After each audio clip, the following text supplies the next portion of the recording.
Hello and welcome to my YouTube channel. Guys, today's our topic is contribution of Henry Fayol in management. Part first. If you are a commerce student or with a background of commerce, then you have to know about this topic very well.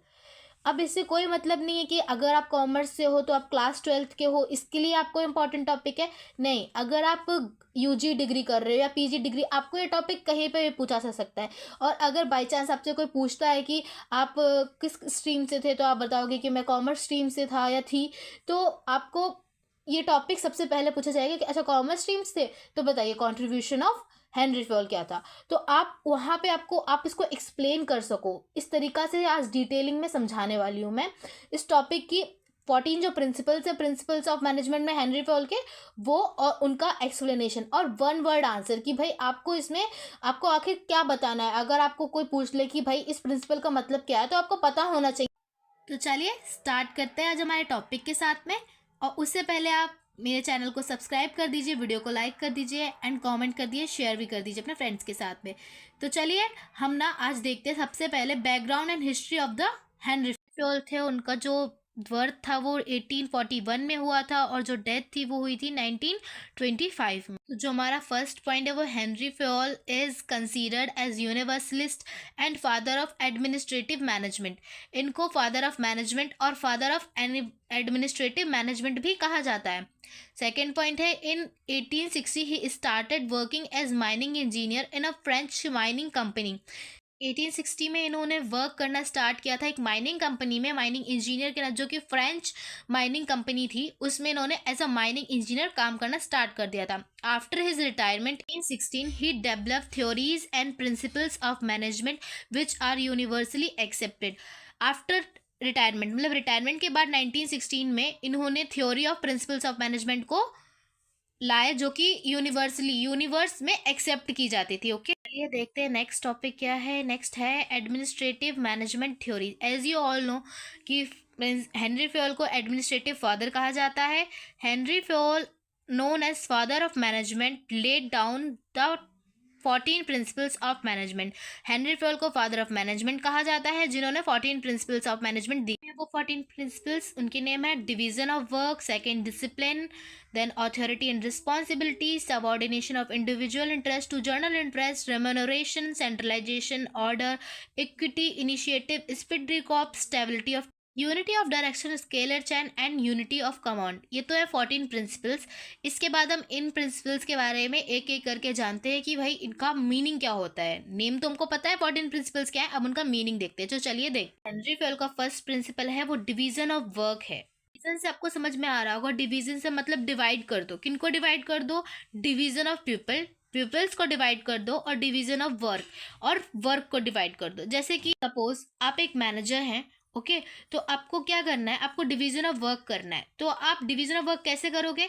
जिस people को जो काम अच्छे से आता होगा आप उसको वो वर्क दोगे। तो मतलब जिसमें स्पेशलाइजेशन है ना, उसको वो वर्क दे दो। ओके, तो इससे क्या होगा कि वर्क अच्छा होगा और इफेक्टिवली और इफिशिएंटली भी होगा। एग्जाम्पल में मैं कह दूं कि एक राम नाम का लड़का है और वो सेलिंग में बहुत अच्छा है, वो प्रोडक्ट को सेल बहुत अच्छे से करता है, तो मुझे उसे किस डिपार्टमेंट में रखना चाहिए? सेलिंग डिपार्टमेंट में। वैसे ही कोई पर्सन है, वो अगर प्रोडक्शन में, वो प्रोडक्शन किसी भी चीज़ को प्रोड्यूस अच्छा कर पाता है, तो उसको प्रोडक्शन डिपार्टमेंट में रखिए, ताकि वो इफेक्टिवली और इफिशिएंटली वर्क करके हमारे गोल को अचीव करने में हमारी हेल्प कर सके। ओके, चलिए देखते हैं। सेकंड है हमारा authority and responsibility. Authority and responsibility क्या है? Authority means power to take decision.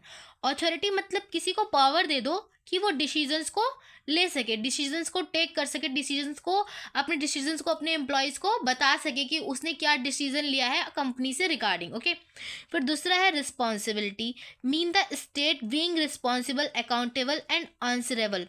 मतलब क्या है, अगर अथॉरिटी आती है, लाइक मैंने आपको कोई पावर दे दी कि आपके पास ये पावर है कि आप किसी भी एम्प्लॉय को कोई भी काम दे सकते हो, तो मैं आपको रिस्पॉन्सिबिलिटी भी दूंगी, मैं आपको रिस्पॉन्सिबल भी समझूंगी अगर उस वर्क में कोई भी प्रॉब्लम आता है तो।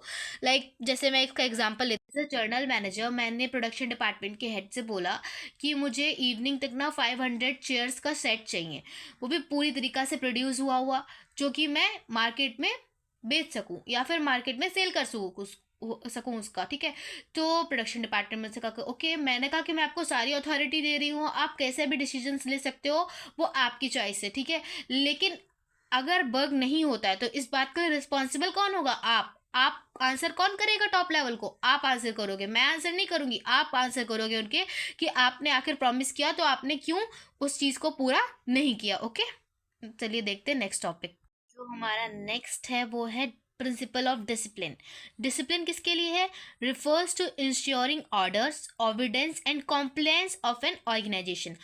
डिसिप्लिन का मतलब आप ऑलरेडी जानते हो, अनुशासन। तो उसमें क्या करना है? आपको सारे ऑर्डर्स को फॉलो करना है, लोगों की बातों को मानना है, अपने हेड्स की बातों को मानना है, और रूल्स एंड रेगुलेशंस को फॉलो करना है। ओके, यही होता है डिसिप्लिन, और इसी को हमको एज अ एम्प्लॉय कंपनी में भी फॉलो करना होता है। ओके, तो नेक्स्ट देखते हैं। नेक्स्ट है वो है यूनिटी ऑफ कमांड। इसका मीनिंग होता है employ should receive order from one superior और मैनेजर।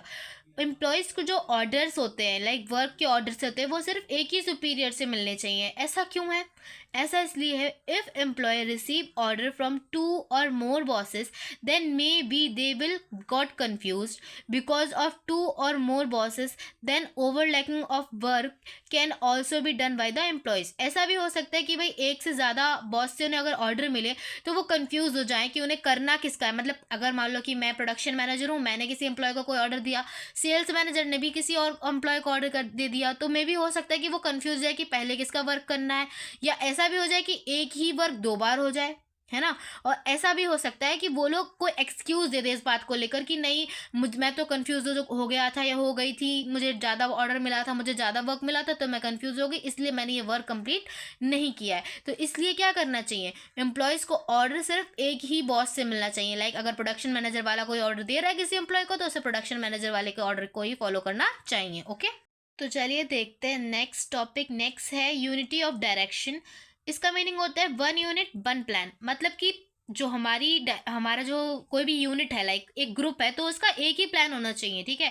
जैसे मान लीजिए कि मैं प्रोडक्शन डिपार्टमेंट की हेड हूँ, तो मेरी जो यूनिट होगी उसका जो मेन मोटिव होगा, डायरेक्शन क्या होगा, कि हम लोग जो है ना प्रोडक्शन करे, अच्छे से प्रोडक्ट को प्रोड्यूस करे। वहीं सेलिंग वाले का क्या मोटिव होगा कि वो सेलिंग अच्छी करे और मतलब कि मैक्सिमाइजेशन ऑफ प्रॉफिट करे। वहीं जो मार्केटिंग वाला होगा उसका होगा कि वो सेटिस्फाई करे किसको? कस्टमर्स की नीड को, और प्रॉफिट को भी मैक्सिमाइजेशन करे। तो यही है हमारा किसका? Unity of direction. मतलब वन यूनिट, एक यूनिट है तो उसका एक ही प्लान होना चाहिए, उसे अलग अलग प्लान्स को नहीं देखना चाहिए। ऑर्गेनाइजेशनली इसका एक ही प्लान होना। साथ में हमारा यूनिटी ऑफ डायरेक्शन फिनिश हो गया है। आज हमने हिस्ट्री एंड बैकग्राउंड ऑफ फेओल पढ़ा, और उसके बाद में 5 प्रिंसिपल्स ऑफ मैनेजमेंट पढ़ लिए, जो कि बहुत इंपॉर्टेंट पार्ट है हमारे मैनेजमेंट का। बाकी के प्रिंसिपल सेकेंड वीडियो में आने वाले हैं। आई होप आप सबको ये समझ में आया हो। Please like share subscribe and thank you for watching.